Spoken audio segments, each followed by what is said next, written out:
Well, what's going on, YouTube? Welcome back to A Therapeutic Edge. Hey, it is nice to see you, as it were, today.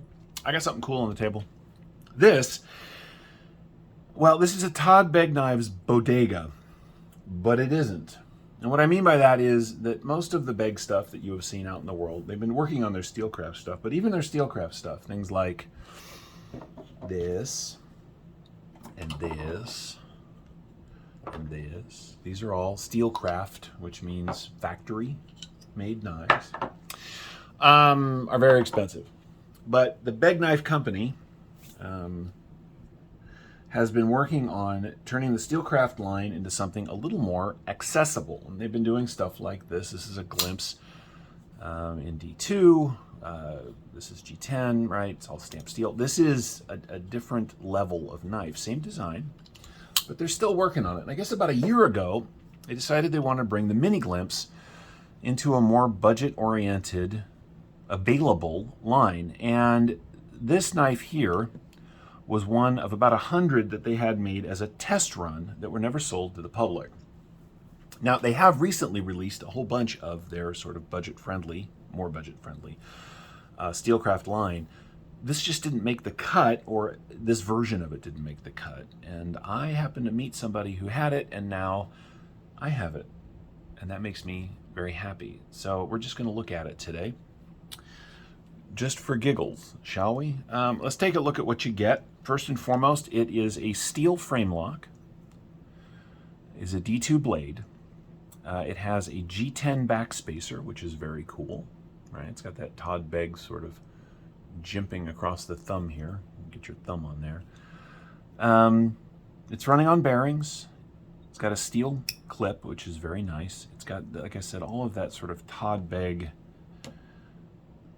structure, right? It looks like a Begg knife, no question, but man, this is just considerably less expensive, for instance, than something like that, which was expensive even when they were making them. I love this. I hope they keep doing it. And I just think it's fun to have in the collection. It is a really nice mid-weight knife. It's a good carry. Anyway, let's take a look at what you get. You get 2 3/4 inches of cutting on just at 3 inches of D2 steel. The grip area from behind the flipper tab is just at about 2 3/4. It's a 3-finger knife for me.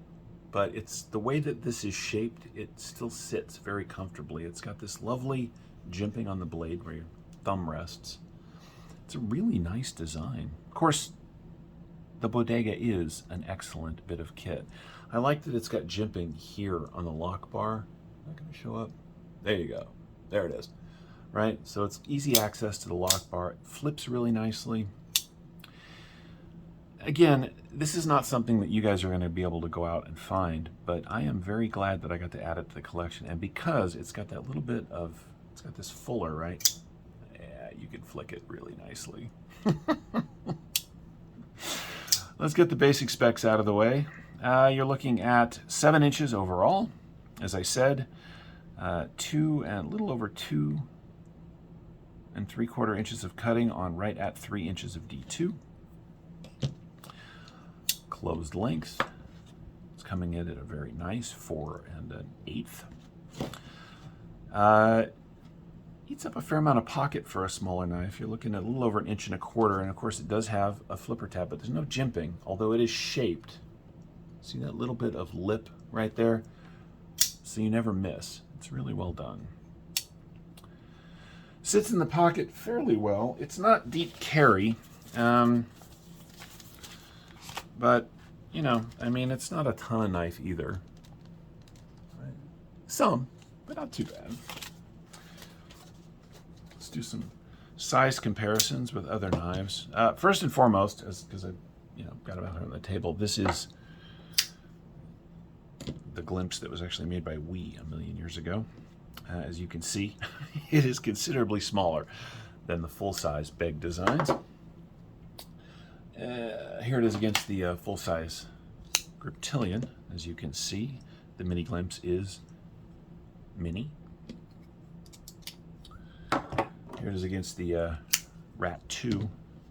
These knives are considerably closer in. That's what you get for using working tools for your... Anyway, these are considerably closer in size, but here's the thing. I don't like the Rat 2. It does not sit comfortably in my hand no matter what I do. The Mini Glimpse does. And it does have a forward choil. It's really close, right? You want to be very careful, but even without it, this just sits in my hand really comfortably. Anything else on the table that's interesting? Well, here it is against the 3/4 Quaken. So, you know, I mean, this is a small knife. I hope they make, well, something like this, because I think this would really have a place, not only in the market, but it really does allow people that want to get into Begg design without breaking the bank. I just think that's fantastic. I mean, for instance, this one, this sort of budget-friendly version, these things were 110 bucks on the website. That's a full size, as you can see, right? But I mean, you can absolutely see the family lines, right? I wish they'd do this. But in the meantime, I get to have it in the collection. Not that anyone cares, because it is not a readily available knife. We're going to weigh it out just the same. It is a steel frame lock. It is not milled, so I'm guessing it's going to weigh, yeah, 4.5 ounces. Not what you'd call a lightweight knife, right, for less than a 3-inch blade, but that's that steel frame. It's just the way it's going to be with knives like that. Stuff like this is where I'm at. Some of you may have noticed that I'm not really producing a ton of content, full-length videos like this anymore, and it's because my collection reached a place where I was just happy, and I am. I mean, I've added some stuff recently that makes me, you know, happy, but I'm just not chasing knives like I used to, because I don't know, I'm kind of where I want to be.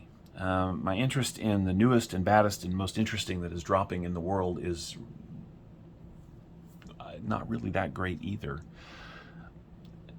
Nick Shabazz recently did a video where he talks about, you know, excellence is the bare minimum, and he's not wrong. But there's a side effect to that, which is that if everybody is producing excellent knives and producing them by the hundreds, it's really hard to stay super excited. So what I've done is decided to chase things that are just a little bit harder to find. And that doesn't mean the most expensive. You know, somewhere out there, there's somebody saying, well, yeah, it's not cool. You could have an Arius, or that. I could have. But there's a lot of Koenig Ariuses out there. There's less than 100 of these in the world. And I have one of them. And that, I don't know, that makes me happy. Anyway, this is a prototype Mini Glimpse from about a year and a half ago. This is not something they decided to move forward with. And I'm really happy to have it on the table and as part of my collection. I hope you guys have enjoyed this look at it. If you guys want to chase cool stuff, go for it. That's my attitude. Make sure that it's something you're really interested in.